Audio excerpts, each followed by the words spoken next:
अस्सलाम वालेकुम class, how are you all. कल हम लोगों ने पढ़ा था रेवोल्यूशन के बारे में, अर्थ की रेवोल्यूशन के बारे में। आप लोगों ने अपनी एसएसटी की टेक्स्ट बुक्स खोलनी है और पेज नंबर 5 खोलना है। हम लोगों ने अर्थ की रेवोल्यूशन के बारे में पढ़ा था और हमने ये पढ़ा था कि रेवोल्यूशन से जो है वो सीजन्स चेंज होते हैं। अर्थ जो रिवॉल्व करती है सन के इर्द गिर्द, उससे सीजन्स चेंज होते हैं। अब हमने पढ़ना है, आज हम पेज नंबर 5 ओपन करें आप लोग अपनी टेक्स्ट बुक्स का, और आज हम पढ़ेंगे कि let's learn how seasons change. आज हम देखेंगे कि सीजन्स बदलते कैसे हैं। Change of seasons from March to May. अब हम देखेंगे कि मार्च और मई के दरमियान जो सीज़न बदलते हैं वो किस तरह बदलते हैं। From March to May both the southern and the northern hemisphere receives equal amount of sunlight. उन्होंने कहा है कि जब मार्च टू मई होता है तो वो जो हमारे साउदर्न और नॉर्दर्न जो हेमिस्फीयर है हमारे अर्थ के, वो सनलाइट इक्वल रिसीव करते हैं। Due to this the southern hemisphere experiences autumn and the northern hemisphere experiences spring. इस वजह से जो हमारा साउदर्न हेमिस्फीयर होता है अर्थ का, उसके ऊपर ऑटम आ जाता है, ख़ज़ां आ जाती है, एंड द नॉर्दर्न हेमिस्फीयर के ऊपर एक्सपीरियंसेस स्प्रिंग, वहाँ पर बाहर का मौसम आ जाता है। नेक्स्ट हम पढ़ते हैं फ्रॉम जून टू अगस्त। अब जून टू अगस्त के दरमियान क्या होता है। The northern hemisphere faces the sun directly. जो हमारा नॉर्दर्न हेमिस्फीयर है उस पर सन की जो लाइट है वो डायरेक्ट पड़ रही होती है। While the southern hemisphere is away from the sun. जबकि जो हमारा साउदर्न हेमिस्फीयर है वो सन से बहुत दूर हो जाता है। Due to this the northern hemisphere experiences summer and the southern hemisphere experiences winter. इसकी वजह से जो हमारा नॉर्दर्न हेमिस्फीयर है उसके ऊपर गर्मी आ जाती है, एंड द साउदर्न हेमिस्फीयर में जो है वो सर्दियाँ आ जाती हैं। Next is from December to February.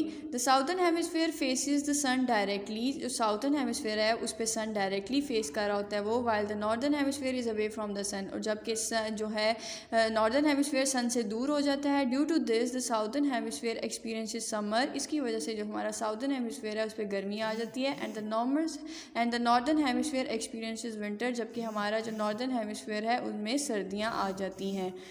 From September to नवंबर। अब हम पढ़ेंगे कि सितंबर से नवंबर के दरमियान में क्या होता है। Both the southern and the northern hemisphere receive equal amount of sunlight. Both जो हमारे साउदर्न और नॉर्दर्न हेमिस्फीयर हैं उसमें सनलाइट इक्वल पड़ रही होती है। Due to this the southern hemisphere experiences spring. इस वजह से जो साउदर्न हेमिस्फीयर है उस पर स्प्रिंग आ जाता है, बाहर आ जाती है, and the northern hemisphere experiences autumn. जबकि हमारा जो नॉर्दर्न हेमिस्फीयर है उस पर ऑटम आ जाती है। ये आप लोगों को सारे उन्होंने बताया है कि सारे साल में जो सीजन्स चेंज होते हैं वो किस वजह से चेंज होते हैं। उसके बाद है equinox. Equi means equal and nox means right. उन्होंने इसको जो है वो डिवाइड करके बताया है कि इक्वी का मतलब होता है इक्वल और नॉक्स का मतलब होता है night. The term equinox refers to the 2 dates every year when day and night are of equal length. These are 21 March and 23 September. उन्होंने कहा है कि ये वर्ड उसके लिए दो जो हमारे साल में दिन आते हैं उनके लिए बनाया गया है, जहाँ पे दिन और रात तकरीबन इक्वल अमाउंट के हो जाते हैं। और ये जो है कब आते हैं, 21 मार्च और 23 सितंबर। ये 2 दिन है जहाँ पे हमारे दिन और रात इक्वल हो जाते हैं, हम उसको इक्विनॉक्स कहते हैं। Second is solstice. Solstice refers to 2 occasions of the year. ये साल के दो दफ़ा आता है। On 21 June 21 June the northern hemisphere experience is the longest day and the shortest night of the year. Solstice तब आता है जब 21 जून को आप लोगों ने नोट किया होगा कि नॉर्दर्न हेमिस्फीयर में जो है वो लॉन्गेस्ट डे होता है, दिन बड़े हो जाते हैं और रातें छोटी हो जाती हैं। And on 22 December the northern hemisphere experiences the shortest day and the longest night of the year. और जब 22 दिसंबर होता है उसमें दिन बहुत छोटा हो जाता है और रातें बहुत लंबी हो जाती हैं, तो इसको उन्होंने सॉल्स्टाइस का नाम दिया है।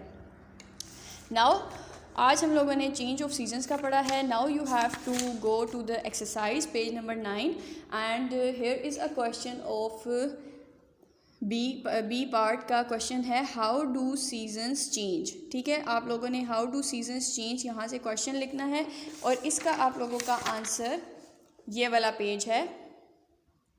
यहाँ से लेकर आप लोगों ने चेंज ऑफ सीजन्स की हेडिंग देनी है। आप लोगों ने पहले लिखना है मार्च टू मई, फिर आप लोगों ने ये लिखना है, फिर आप लोगों ने जून टू अगस्त, फिर ये वाला टॉपिक, फिर उसके बाद दिसंबर टू फरवरी, फिर ये वाला टॉपिक, फिर सितंबर टू नवंबर, फिर ये वाला टॉपिक। आप लोगों ने इसका क्वेश्चन यहाँ तक लिखना है। ये चीज़ें आप लोगों ने सारी पॉइंट्स में लिखनी है। First point, second point, third point and fourth point with headings आप लोगों ने ये लिखना है। ठीक है, ये इसका आंसर है। मैं आप लोगों को यहाँ पे भी दिखा देती हूँ। आप लोगों ने सेम उसी तरह जहाँ पे आप लोगों ने क्वेश्चन नंबर 1 लिखा है, आप लोगों ने उसके बाद क्वेश्चन नंबर 2 नेक्स्ट पेज पे with date and day mention करके लिखना है हाउ डू सीजन्स चेंज। फिर आंसर ये आप लोगों की फ़र्स्ट हेडिंग है, इसमें आप लोगों ने ये लिख लिया। फिर सेकंड हेडिंग ये है, देन ये, फिर third heading and then fourth heading, और यहाँ तक ही आप लोग का क्वेश्चन आएगा और यहाँ पे ये क्वेश्चन आके एंड हो जाएगा। बहुत नीट काम करना है आप लोगों ने, बहुत अच्छा। स्पेलिंग मिस्टेक्स बिल्कुल भी नहीं होनी चाहिए। ठीक है बेटा, ओके, अल्लाह हाफिज़।